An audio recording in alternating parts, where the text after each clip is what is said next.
Hey everybody, it's Mickey, and in today's video we are doing some small pantry organizing. So if you are new here, I hope you'll take a minute to subscribe. I put out new videos every week about all things home.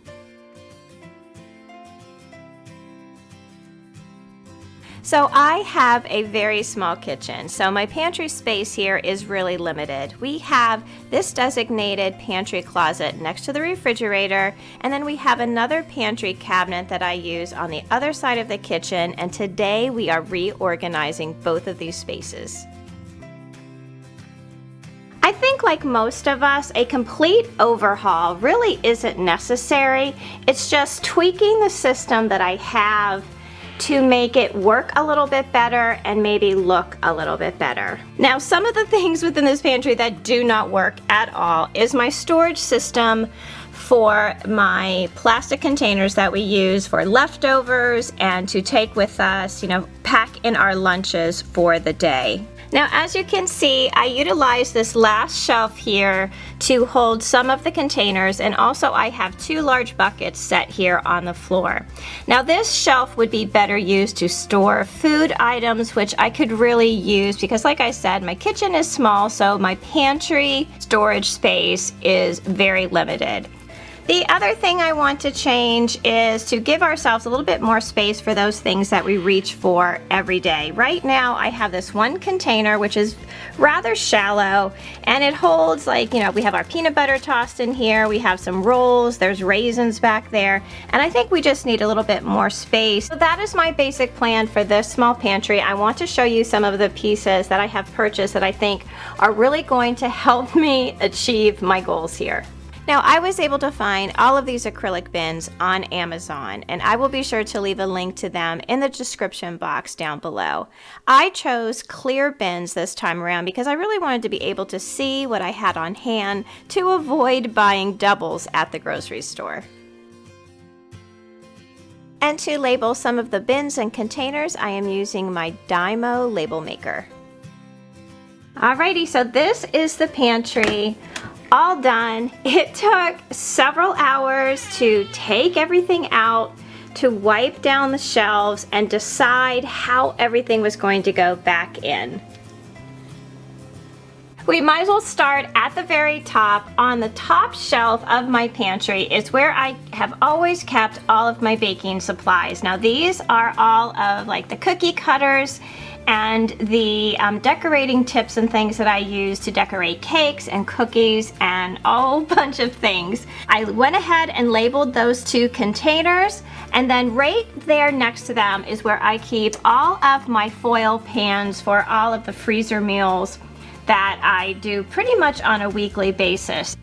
Here on the second shelf, I am using some OXO cereal containers to hold different types of oatmeal, and I also have a container in the back there that holds some angel hair pasta. I have kept these half-gallon mason jars because mason jars are one of my favorite things to organize with. They work really well to hold different ingredients for soup like pearl barley and lentils, and they also hold a lot of my different chocolate chips to bake cookies. The one change I did make was to label each of these containers so that at a glance anyone can see what was inside. Now, here on the third shelf, I made a big change. This is before, where I only had one little bucket for, our peanut butter, our things that we use to make sandwiches, any chips that we had. I went ahead and used these two clear acrylic bins that I got on Amazon for this purpose, and this whole shelf is devoted to those things that we reach for every day. And again, I used my label maker to label these two containers with snacks. So that is the only thing that is going to go on the shelf. Here on my fourth shelf is where I have most of our staples that we use. I have my sugar and flour, and in the back there I have my powdered sugar and my brown sugar for baking.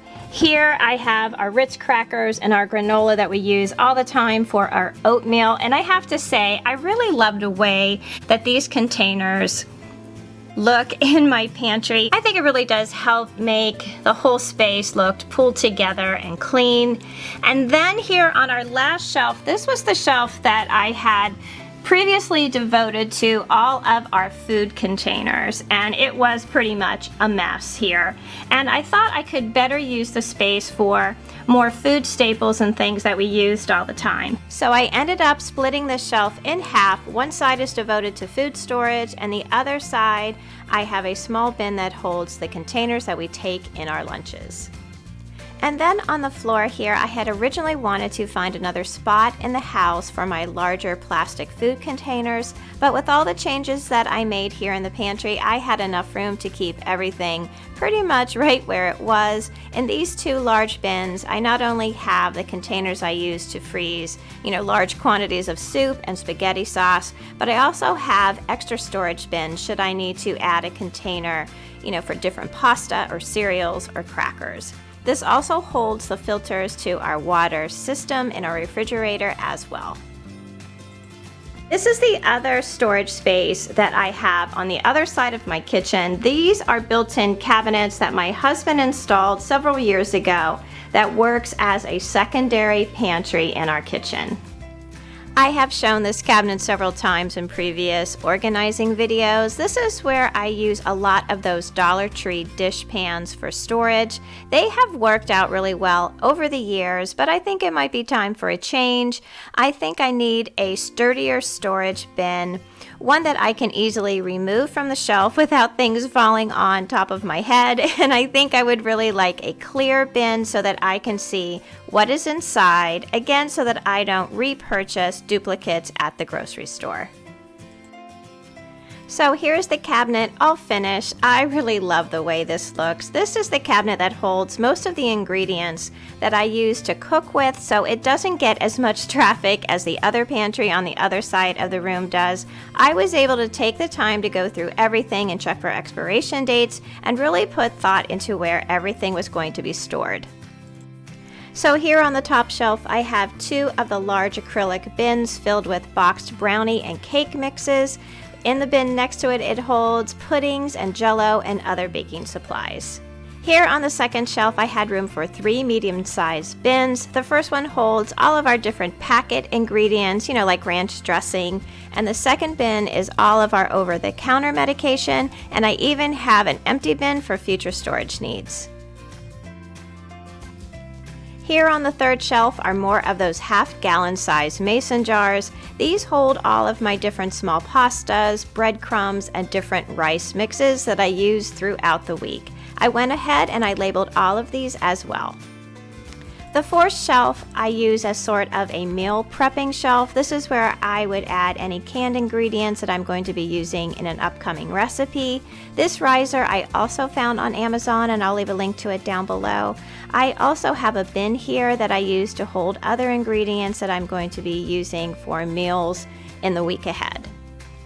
The next shelf holds the KitchenAid mixer and our collection of different vinegars and oil.